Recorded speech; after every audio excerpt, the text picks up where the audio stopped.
ನಮಸ್ಕಾರ. ಮಕ್ಕಳಿಗೆ ಒಂದು ಹೇಳ್ಕೊಡ್ಬೇಕಾಗುವಂತಹ ಪಾಠ ನಮಗೆ ಯಾವಾಗ ಆಗುತ್ತೋ ಆವಾಗ ಬೇರೆಯವ್ರಿಗೆ ಸಹಾಯ ಮಾಡಬೇಕು.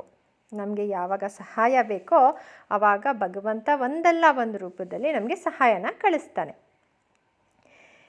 ಒಂದು ದಿವಸ ಏನಾಯಿತು ಅಂದರೆ, ನನ್ನ ಮಗಳಿಗೆ ಮಿಸ್ಸಾಗಿ ಸ್ನ್ಯಾಕ್ಸ್ ಬಾಕ್ಸ್ ಕಳಿಸೋದನ್ನು ನಾನು ಮರ್ತುಬಿಟ್ಟೆ.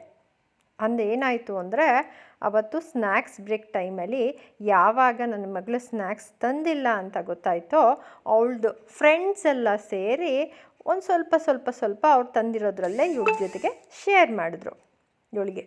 ಇವಳು ಶೇರ್ ಮಾಡಾದಮೇಲೆ ಮತ್ತೆ ಮನೆಗೆ ಬಂದು, ಏನಾಯಿತು ಸ್ನ್ಯಾಕ್ಸ್ ಬಾಕ್ಸು ಹಾಕೋದನ್ನು ಮರ್ತುಬಿಟ್ಟಿದ್ನಲ್ಲ ಅಂತ ಹೇಳಿದಾಗ, ಆವಾಗ ಅವಳು ಹೇಳಿದ್ಳು, ಅಮ್ಮ ನಾನು ಇವತ್ತು ಸ್ನ್ಯಾಕ್ಸ್ ಟೈಮಲ್ಲಿ ವೆರೈಟೀಸ್ ಆಫ್ ಸ್ನ್ಯಾಕ್ಸ್ ತಿಂದೆ ಅಮ್ಮ.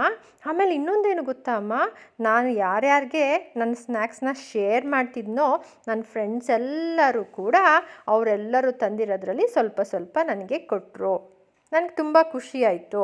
ಅದರಲ್ಲಿ ಅವಳು ಇನ್ನೂ ಒಂದು ಪಾಠ ಕೂಡ ಕಲಿತ್ಳು. ಏನು ಅಂದರೆ, ನಾವು ಬೇರೆಯವ್ರಿಗೆ ಸಹಾಯ ಮಾಡಿದ್ರೆ ನಮಗೂ ಕೂಡ ಸಹಾಯ ಸಿಕ್ಕುತ್ತೆ ಅಂತ. ಇದು ಒಂದು ಬಹಳ ಮುಖ್ಯವಾದ ಪಾಠ ಮಕ್ಕಳು ಕಲ್ತ್ಕೊಬೇಕಾಗಿರುವಂತಹದ್ದು. ಇದು ನಿಮಗೆ ಉಪಯೋಗ ಆಗಿದೆ ಅಂತ ನಂಬಿದ್ದೀನಿ. ಇದನ್ನು ಇಷ್ಟ ಆದರೆ ಲೈಕ್ ಮಾಡಿ, ಶೇರ್ ಮಾಡಿ. ಯಾಕೆ ಅಂದರೆ ಮಕ್ಕಳುಗಳು ತಿಳ್ಕೊಬೇಕಾಗಿರುವಂತಹ ಪಾಠ ಇದು ಅಮ್ಮಂದ್ರಿಗೆ ಯಾವಾಗ ತಿಳಿಯುತ್ತೋ ಆವಾಗ ಮಕ್ಕಳಿಗೂ ಕೂಡ ಅವರು ತಿಳಿಸ್ತಾರೆ. ಧನ್ಯವಾದ.